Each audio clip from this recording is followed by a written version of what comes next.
Hello friends, welcome back to our channel. ഇംപ്ലാന്റേഷൻ്റെ സമയത്ത് എന്തൊക്കെ കാര്യങ്ങളാണ് ശ്രദ്ധിക്കേണ്ടത്? എളുപ്പം ഗർഭധാരണം നടക്കാൻ വേണ്ടിയിട്ട് ഇംപ്ലാന്റേഷൻ്റെ സമയത്ത് എന്തൊക്കെ കെയർ ആണ് ചെയ്യേണ്ടത്? അതുമൂലം പീരീഡ്സ് വരേണ്ട സമയത്ത് നിങ്ങൾക്ക് പ്രഗ്നൻസി ആകാൻ വേണ്ടിയിട്ട് ഈ സമയത്ത് നിങ്ങൾ നിങ്ങളുടെ ഡയറ്റിൽ എന്തൊക്കെയാണ് ശ്രദ്ധിക്കേണ്ടത്? ഏതൊക്കെ മെഡിസിൻസ് ആണ് ഈ സമയത്ത് നിങ്ങൾ അവോയ്ഡ് ചെയ്യേണ്ടത്? ലൈഫ് സ്റ്റൈലിൽ എന്തൊക്കെ ചേഞ്ചസ് ആണ് നിങ്ങൾ വരുത്തേണ്ടത്? അതുമൂലം ഇംപ്ലാന്റേഷൻ എന്ന് പറഞ്ഞാൽ എംബ്രിയോ യൂട്രസിൻ്റെ ഉള്ളിൽ പറ്റി പിടിക്കുന്ന ആ ഒരു പ്രോസസ്സ് വേഗം തന്നെ ഒരു ബുദ്ധിമുട്ടും കൂടാതെ നടക്കാൻ വേണ്ടിയിട്ട് ഇതൊക്കെയാണ് വളരെ ഡീറ്റെയിൽ ആയിട്ട് തന്നെ നമ്മൾ ഇന്നത്തെ വീഡിയോയിൽ ഡിസ്കസ് ചെയ്യുന്നത്. അപ്പോൾ നിങ്ങൾ ഇൻഫെർട്ടിലിറ്റി ട്രീറ്റ്മെൻറ്റ് എടുക്കുന്നവരാണെങ്കിലും നോർമലി പ്രഗ്നൻ്റ് ആകാൻ ട്രൈ ചെയ്യുന്നവരാണെങ്കിലും ഇൻഫെർട്ടിലിറ്റി ട്രീറ്റ്മെൻറ്റ് എടുക്കാൻ പ്ലാൻ ചെയ്യുന്നവരാണെങ്കിലും നിങ്ങൾ ഈ വീഡിയോ മുഴുവനായിട്ട് കാണാൻ ശ്രമിക്കുക. എന്നാൽ മാത്രമാണ് ഇംപ്ലാന്റേഷൻ്റെ എല്ലാ കാര്യങ്ങളും നിങ്ങൾക്ക് വളരെ ഡീറ്റെയിൽ ആയിട്ട് തന്നെ മനസ്സിലാകത്തുള്ളൂ. ഞാൻ ഈ വീഡിയോയിൽ സയൻറ്റിഫിക്കലി പ്രൂവൺ കാര്യങ്ങളാണ് ഷെയർ ചെയ്യുന്നത്. അപ്പോൾ വേഗം തന്നെ ഒട്ടും ഡിലേ ഇല്ലാതെ നമുക്ക് നമ്മുടെ ഇന്നത്തെ വീഡിയോയിലോട്ട് പോകാം. അതിനു മുമ്പായിട്ട് നിങ്ങളിൽ ആരെങ്കിലും നമ്മുടെ ഈ ചാനലിലോട്ട് ആദ്യമായിട്ടാണെങ്കിൽ welcome to our family mother and child world Jeni. ഞാൻ ജെനി. നിങ്ങൾ നമ്മുടെ ചാനലിൽ ഷെയർ ചെയ്തേക്കുന്ന വീഡിയോസൊക്കെ ഒന്ന് കണ്ടു നോക്കുക. നിങ്ങൾക്ക് വീഡിയോസൊക്കെ യൂസ്ഫുൾ ആയിട്ടുണ്ടെന്ന് തോന്നുന്നുണ്ടെങ്കിൽ മാത്രം നമ്മുടെ ചാനലൊന്ന് സബ്സ്ക്രൈബ് ചെയ്ത് സപ്പോർട്ട് ചെയ്യുക. സബ്സ്ക്രൈബ് ബട്ടൻ്റെ തൊട്ട് അപ്പുറത്തുള്ള ആ ബെല്ലൈക്കൺ കൂടി ഒന്ന് പ്രസ് ചെയ്ത് അതിൽ ഓൾ എന്നുള്ള ഓപ്ഷൻ കൂടി ഒന്ന് എനേബിൾ ചെയ്ത് വെക്കുക. ഇനിയും തുടർന്ന് ഒട്ടും ടൈം കളയാതെ നമുക്ക് നമ്മുടെ ഇന്നത്തെ ടോപ്പിക്കിലോട്ട് പോകാം.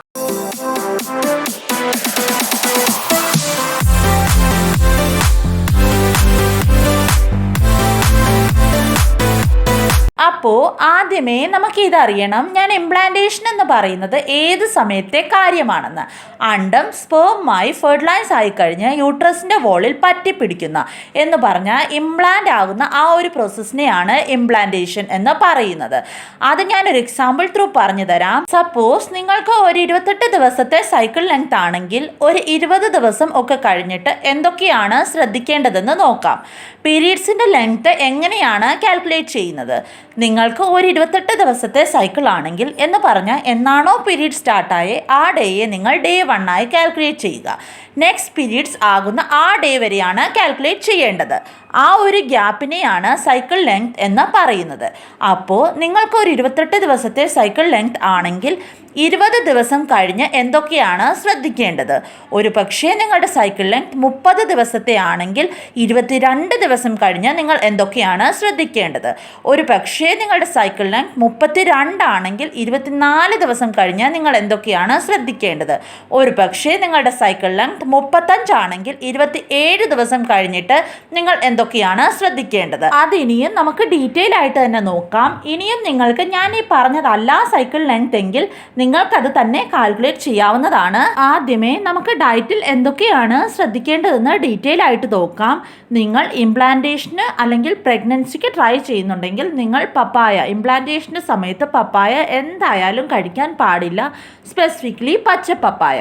എന്തുകൊണ്ടാണ് കഴിക്കാൻ പാടില്ല എന്ന് പറയുന്നതെന്ന് വെച്ചാൽ പപ്പായയിൽ ഒരു എൻസൈം ഉണ്ട്, അത് യൂട്രൈൻ കോൺട്രാക്ഷനെ സ്റ്റിമുലേറ്റ് ചെയ്യും. അത് കാരണം കൊണ്ട് ഇംപ്ലാന്റേഷൻ ആകുവാണെങ്കിൽ പോലും അത് മാറിപ്പോകാൻ ചാൻസ് ഉണ്ട്. നിങ്ങൾ പ്രഗ്നൻസി പ്ലാൻ ചെയ്യുന്നുണ്ടെങ്കിൽ ഇംപ്ലാന്റേഷൻ്റെ സമയത്ത് എന്ന് പറഞ്ഞാൽ അടുത്ത പീരീഡ്സ് ആകാൻ പോകുന്ന ഡേറ്റിൽ നിന്ന് ഒരാഴ്ച പുറകോട്ട് നിങ്ങൾ പപ്പായ ഡയറ്റിൽ ഉൾപ്പെടുത്തരുത്.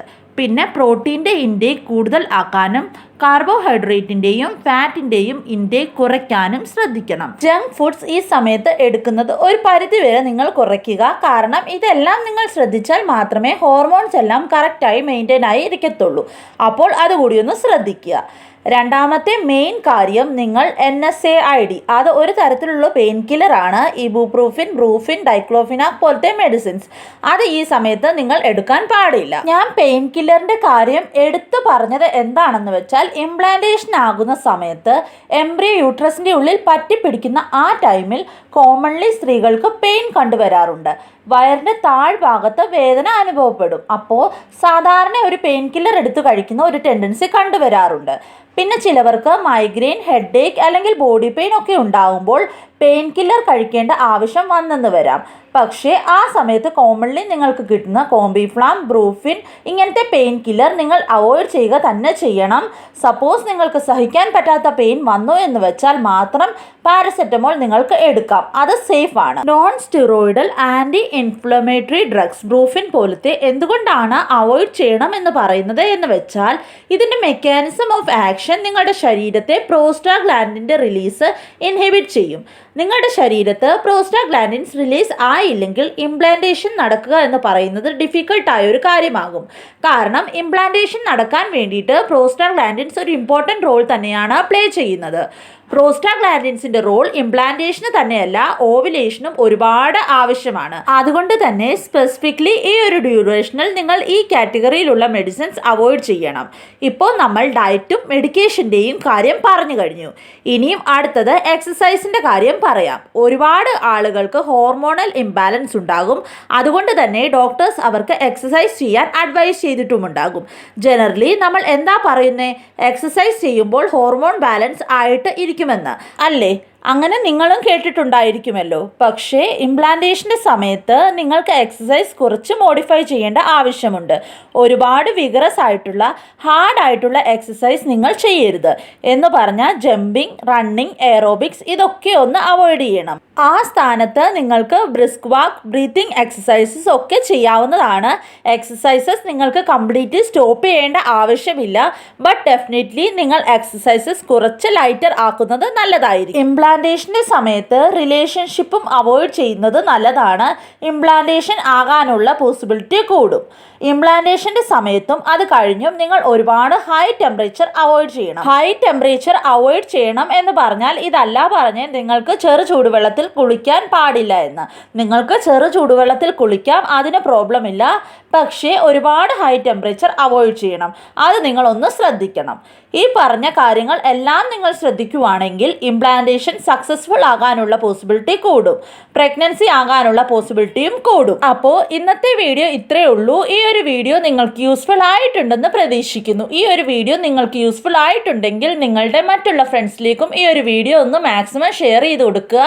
അതുപോലെ ഈ വീഡിയോ ഒന്ന് ലൈക്ക് കൂടി ചെയ്യാൻ നിങ്ങൾ മറന്നു പോകരുത്. ഈ ഒരു ടോപ്പിക് റിലേറ്റഡ് അല്ലെങ്കിൽ വേറെ ഏതെങ്കിലും ടോപ്പിക് റിലേറ്റഡ് നിങ്ങൾക്ക് എന്തെങ്കിലും കൺഫ്യൂഷൻസോ ഡൗട്ട്സോ ഉണ്ടെങ്കിൽ താഴെ കമൻറ്റ് ചെയ്ത് നിങ്ങൾക്ക് ചോദിക്കാവുന്നതാണ്. എന്തായാലും റിപ്ലൈ തന്നിരിക്കും. അതുപോലെ തന്നെ നിങ്ങൾക്ക് പേഴ്സണലി എന്തെങ്കിലും ചോദിക്കാനുണ്ടെങ്കിൽ ഫേസ്ബുക്ക് പേജിലൂടെയോ മെയിലിലൂടെയോ ഇൻസ്റ്റാഗ്രാമിലൂടെയോ നിങ്ങൾക്ക് ചോദിക്കാം. അത് മൂന്നിൻ്റെയും ലിങ്ക് ഡിസ്ക്രിപ്ഷൻ ബോക്സിൽ കൊടുത്തേക്കാം. അതിലോട്ട് നിങ്ങൾക്ക് മെസ്സേജ് അയച്ച് ചോദിക്കാവുന്നതാണ്. അതുപോലെ നമ്മുടെ ചാനൽ നിങ്ങൾക്ക് യൂസ്ഫുൾ ആയിട്ടുണ്ടെങ്കിൽ ചാനൽ ഒന്ന് സബ്സ്ക്രൈബ് ചെയ്യാൻ നിങ്ങൾ മറക്കരുത്. ചാനൽ സബ്സ്ക്രൈബ് ചെയ്ത് റെഗുലർ അപ്ഡേറ്റ്സിനായിട്ട് ബെലൈക്കൺ കൂടി ഒന്ന് പ്രസ് ചെയ്ത് അതിൽ ഓൾ എന്നുള്ള ഓപ്ഷൻ കൂടി ഒന്ന് തിരഞ്ഞെടുത്ത് വെക്കുക. എന്നാൽ മാത്രമാണ് ഞാൻ ഇനിയും ഇടുന്ന ഇൻഫോർമേറ്റീവ് ആയിട്ടുള്ള വീഡിയോസിൻ്റെ നോട്ടിഫിക്കേഷൻ നിങ്ങൾക്ക് വരത്തുള്ളൂ. അപ്പോൾ ഇനിയും അടുത്തൊരു ഇൻഫോർമേറ്റീവ് വീഡിയോയുമായിട്ട് നമുക്ക് നാളെ കാണാം. അതുവരേക്കും it's me Jenny signing off. Take care and good by.